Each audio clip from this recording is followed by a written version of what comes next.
And hello, I am Ross Collette. This is my YouTube channel. Please like, share, and subscribe. Today just happens to be what they call Good Friday. They have reasons for that. Christian religion has been dominated by one organization, since the year 300. And I'm pleased with that. I'm happy with it. Somebody had to do it. And many people, they preserved everything that we have today, and thank God for it. However, there's some things that just totally was misapplied.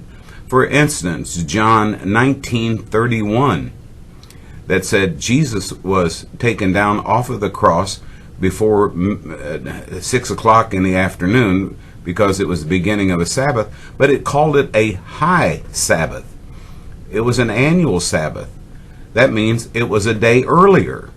So perhaps, just perhaps, might add this into your thinking that Jesus was actually crucified on a Wednesday, or rather, on a Thursday. He was taken on Wednesday, crucified on Thursday.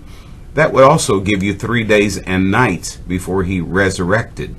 But who's counting? It doesn't matter. The important thing is Jesus raised from the dead. Let me just, if I may, and I don't like to get doctrinal, I'm not an apologist at all, but I want to give you some early ideas here that you might think of. In early 1800s, a Scottish theologian and pastor named Alexander Hislop, he falsely claimed that the word Easter was of Babylonian origin and had to do with a pagan goddess named Ishtar. Of course, he was happy to say anything that would be a Protestant against the Catholic Church because he was a Protestant. But that doesn't solve any problems at all here. Number one, the word Easter that we have is not based on the Babylonian word Ishtar. The word Easter is of German and Saxon origin and is the German equivalent of Oster.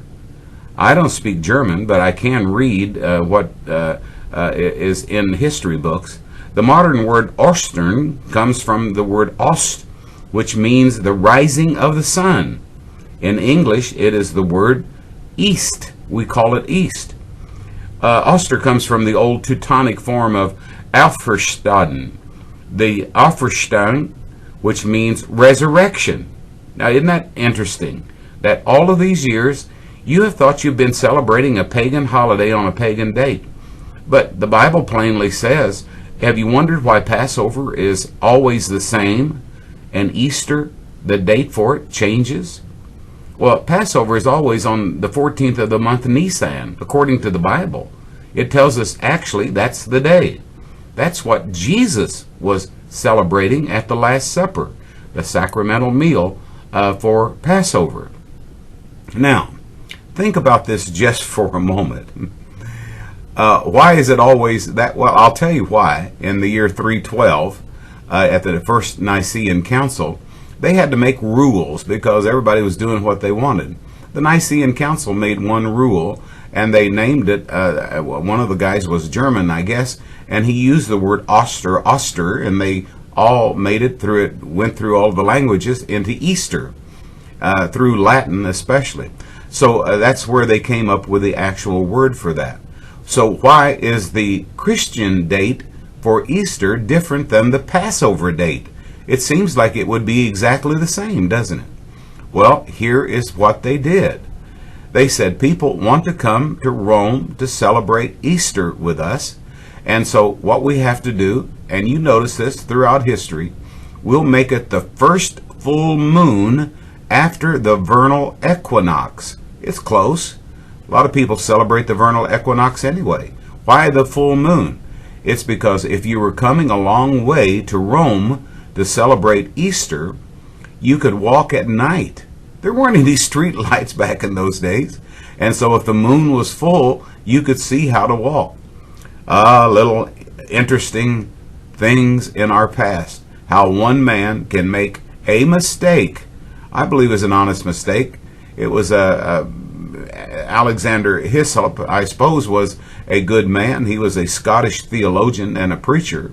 And so we're going to give him the benefit of the doubt. So we'll say this was an honest mistake that he blamed Easter. Well, you know, he didn't want to see all the Easter eggs, which is obviously pagan, but they were doing that all over the ancient world, not just in Babylon or the Easter bunny. They were doing that all over the world, not just in Babylon. And the Easter bunny has absolutely nothing to do with the worship of the goddess, pagan goddess Ishtar. So, little information. Read before you jump into something, and don't be used and misused by the words of some mistaken theologian. And we have a lot of that going around right now. God bless you. The best thing to do is celebrate his resurrection, because we will be raised in the exact likeness of his resurrection. We shall all be changed. Ah, hallelujah. That's the promise of the Christian. This is the blessed hope. God bless you. I'm Ross Collette. Tune in to my other YouTube channels and on Facebook, Deeper Life Ministries, rosscollette.com.